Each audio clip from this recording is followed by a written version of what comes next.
Hello everybody! Today we're gonna finally start talking about Baba, the last room in this solo series guide. So, as with any other boss, there is a puzzle room, but Baba's puzzle room is really not a puzzle room, it's more like a mini fight cave where waves of monkeys will come and attack you. To start it off, we need a couple of non-combat items. One is the potion here, which you can get from the crate there, and the other one is the hammer, which you can get from the other crate. These two items are used to counteract the special effects of this room, in which if you do not fix either the pillars or the vents, you will take massive damage when the curse special effect finishes. There is a third special effect when you have more than one party member, which is usually called the DD. It's when the other party member will have a skull on their head, and you have to run to the other party member and pour the potion on them, or just click on the potion when you're near them. Now this one we're not going to cover because this is a solo guide. All of these special attacks have visual cues and even audio cues, so turn your sound on when you're playing, and sometimes you don't even need to look at the visual cues.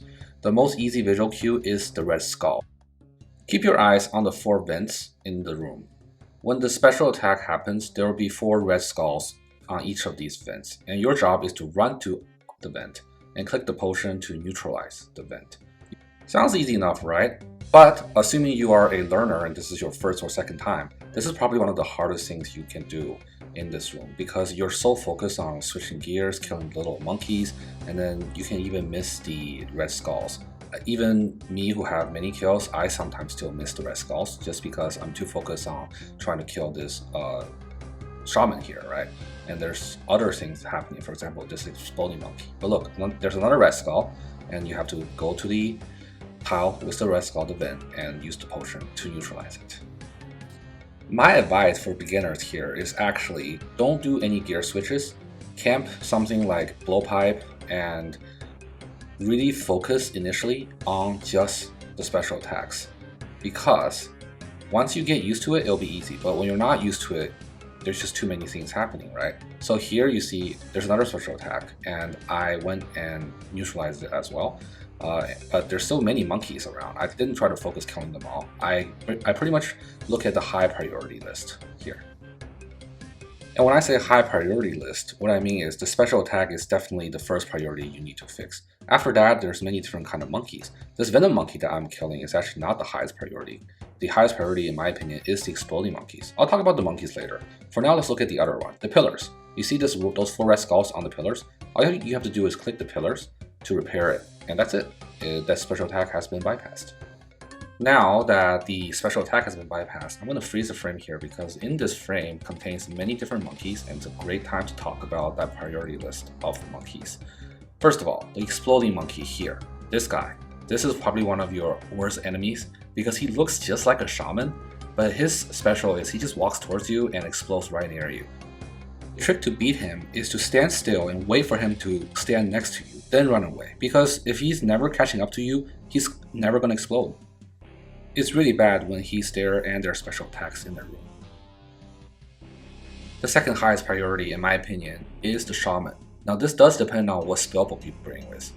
I am currently using Zoros from the Arsuis spellbook, and the shamans are a big problem for me. If you are using blood magic when you're learning, which I do recommend, then the shaman is not your highest priority because the little drawlings can be killed instantly in a group.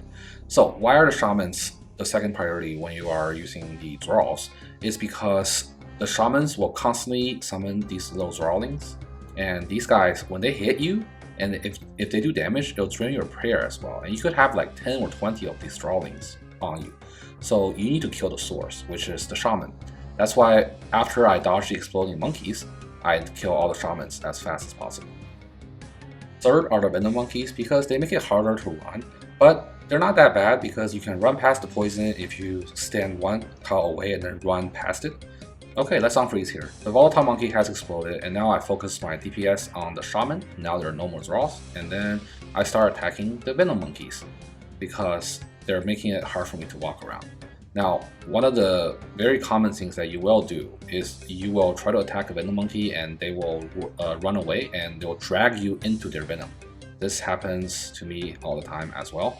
that just takes a bit of practice. And so initially you might think, oh, the Venom Monkey is the worst because I keep getting Venom. This can be counteracted a couple ways, right? You could bring some anti-Venom, or you could not get dragged, and that just takes some practice. Lastly, there are the melee, range, and mage monkeys. These guys are really the lowest priority. I mean, I actually think they're lower priority than the Zorals, because Zorals work during your prayer. So kill these guys when you have some free time, but if there's anything else, like here, I'm killing the Zorals first, and then I'll kill the melee monkeys once all the Zorals are done, because I don't want to get prayer drained. So what happens when you do get Venom? Here, I got Venom not by being dragged, but by being standing on the tile that the monkey was in. It was unfortunate, but it happens. And when this happens, don't panic, because it's still doable, this room.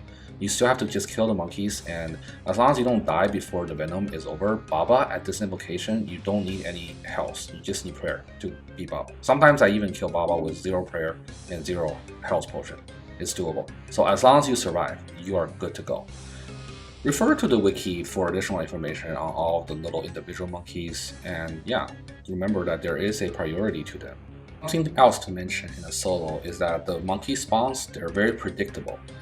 It always starts with 2 melee and etc. But the special monkeys, which are the Shaman, the Venom, and the Volatile exploding monkeys, they're not exactly predictable, because as you can see, some of the later waves, it'll say like 3x special. So you could get 3 Venoms or 3 Shamans. It's up in the air. Sometimes you might get trapped by the Venom Monkey, and you can run past the Venom like this. You have to just be 1 tile away from the Venom to run past it. This is the same thing that you would do to run past the waves at Zebek. It's just one of those mechanics that I've already mentioned plenty of times, but very useful here if you do get trapped. One tip about the Venom Monkeys is that you want to initially use a long range weapon to kill them, because then it's harder for you to get dragged. The blowpipe is the fastest, but the blowpipe has a short range and very easy to get dragged. Here there is a Venom Monkey. He's on the other side of the room, and I'm going to switch to my mage because it's longer range, and I'm going to attack him from far away, and every time I attack, I walk backwards. This way I don't get dragged in, because if you do get Venom early, then you might actually lose. If you get Venom later on, it's not that bad. When you don't kill the Shamans here fast enough, now there's 2 Shamans, and they will spawn a crap ton of Zorals. Look, there's probably like 10 or 20 Zorals, and I have to really spend a lot of time killing all these Zorals. But it's not that dangerous, you know, because the Zorals, they don't hit you that often. But if they do, you do lose prayer. So again, focus on killing all the Zorals first, probably with a blowpipe or blood barrage if you have ancients, and finish the room. And that about covers it, guys. Go get some practice in here. It's very easy. You can just start a fresh raid and go directly here and practice this room. Should not be that bad. It's just very tedious. Please drop a like and sub if you found this useful or learned anything new. And have a great day. Bye, everybody.